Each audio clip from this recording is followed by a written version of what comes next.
আমরাই জানিয়েছিলাম মুখ্যমন্ত্রী শুভেন্দু অধিকারী হুঁশিয়ারি দিয়েছেন যে সীমান্তবর্তী জেলাগুলিতে খারিজি মাদ্রাসা, অর্থাৎ যে মাদ্রাসার কোনো স্বীকৃতি নেই, সরকারি স্বীকৃতি নেই, সেই খারিজি মাদ্রাসাগুলো যে শয়ে শয়ে চলছে সীমান্তবর্তী জেলায় পশ্চিমবঙ্গের, সেই খারিজি মাদ্রাসাগুলো আইন মেনে চলছে কিনা, বেআইনি কাজ হচ্ছে কিনা, সেখানে সিলেবাস অনুযায়ী পড়ানো হচ্ছে কিনা, এই সব খতিয়ে দেখার জন্য টিম গঠন করা হয়েছে এবং তারা বিভিন্ন খারিজি মাদ্রাসায় গেছেন এবং খতিয়ে দেখেছেন।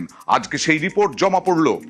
খারিজি মাদ্রাসা নিয়ে রিপোর্ট পেশ, সীমান্তবর্তী 12 জেলার খারিজি মাদ্রাসা নিয়ে রিপোর্ট পেশ। এবং এর আগেও সোমরাজের সঙ্গে কথা বলেছিলাম যে রিপোর্টে কি থাকবে তা নিয়ে আমরা পরবর্তী সময়ে নিশ্চয়ই নজর রাখবো। রিপোর্টে কি আছে এখনো পর্যন্ত জানা গেল সোমরাজ?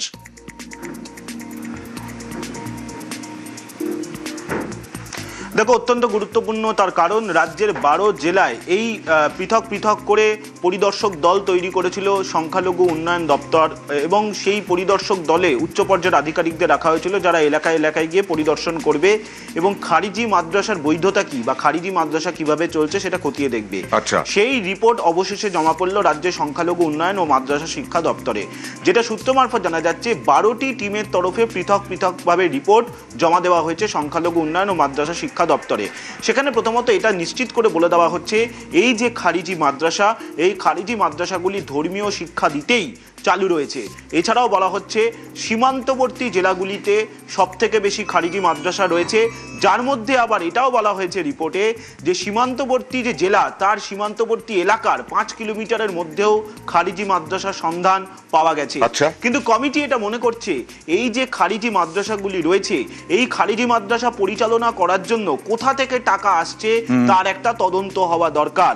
পাশাপাশি এই খারিজি মাদ্রাসাগুলি বহুদিন ধরেই চলছে, কিন্তু দেখা গেছে বিভিন্ন এলাকায় পরিদর্শন করতে গিয়ে অনেক খারিজি মাদ্রাসা আবার বন্ধ হয়ে গেছে, আবার অনেক খারিজি মাদ্রাসায় বিভিন্ন সংস্থা থেকে টাকাও আসছে। সেই সংস্থাগুলির নামও তারা উল্লেখ করছে, যেগুলি তারা পরিদর্শনের সময় স্থানীয় সাধারণ মানুষের সঙ্গে কথা বলে যেটা তারা জানতে পেরেছেন। যদিও তদন্তের স্বার্থে সেই সংস্থাগুলির নাম তারা এখনো পর্যন্ত বলতে চান না বা প্রকাশ করতে চান না, কিন্তু এমন কিছু সংস্থা টাকা পাঠাচ্ছে যেটাও তারা রিপোর্টে উল্লেখ করেছেন এবং তারা মনে করছেন এই যে সংস্থাগুলির মাধ্যমে টাকা আসছে এই খারিজি মাদ্রাসাগুলি পরিচালনা করার জন্য, সেটিরও তদন্ত হওয়া প্রয়োজন এবং কোনো সংস্থাকে দিয়েই তদন্ত করানো প্রয়োজন। সংখ্যালঘু উন্নয়ন ও মাদ্রাসা শিক্ষা দপ্তরে এই রিপোর্ট 12 জেলার জন্য যে পৃথক পৃথকভাবে কমিটি তৈরি করা হয়েছিল তারা জমা দিয়েছেন। যেটা সূত্র মারফত জানা যাচ্ছে খুব শীঘ্রই, সম্ভবত চলতি সপ্তাহেই শেষের দিকে সংখ্যালঘু উন্নয়ন ও মাদ্রাসা শিক্ষা দপ্তর তারা চূড়ান্ত রিপোর্ট মুখ্যমন্ত্রীর দপ্তরে জমা দেবেন। তুমি দেখেছো সম্প্রতি মুখ্যমন্ত্রী শুভেন্দু অধিকারী তিনি কোন একটি সময় বক্তব্য রাখতে গিয়ে জানাচ্ছিলেন যে খারিজি মাদ্রাসার তদন্ত কিন্তু চলছে, এবং রাজ্য বিধানসভাতেও একাধিকবার তিনি বলেছেন যে এই খারিজি মাদ্রাসাগুলি নিয়ে এরকম কোনো সম্ভাবনা আছে? রাজ্য সরকারের সূত্রে কিছু জানা যাচ্ছে যে খারিজি মাদ্রাসা সীমান্তবর্তী এলাকায়, তুমি বললে সীমান্তের 5 কিলোমিটারের মধ্যে খারিজি মাদ্রাসা, নিরাপত্তা, দেশের নিরাপত্তার ক্ষেত্রে একটা বিরাট বিষয়, সেই ক্ষেত্রে কেন্দ্রীয় তদন্তকারী কোনো সংস্থাকে অন্তর্ভুক্ত করা হবে কিনা এই তদন্তে?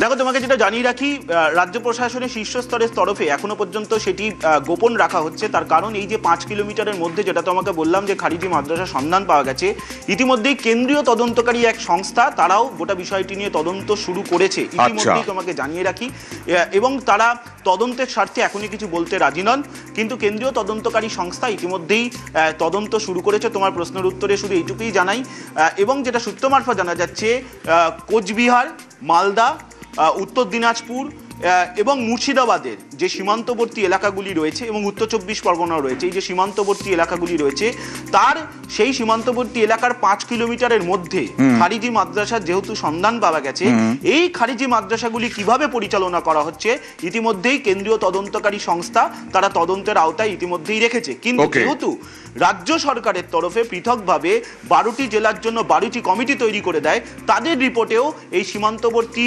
এলাকার 5 কিলোমিটারের মধ্যে এই খারিজি মাদ্রাসা সন্ধানের কথা তারা তুলে ধরেছেন। বিশেষ করে উত্তর দিনাজপুর জেলা রয়েছে, মালদা জেলা রয়েছে, মুর্শিদাবাদ জেলা রয়েছে, কোচবিহার জেলাও রয়েছে।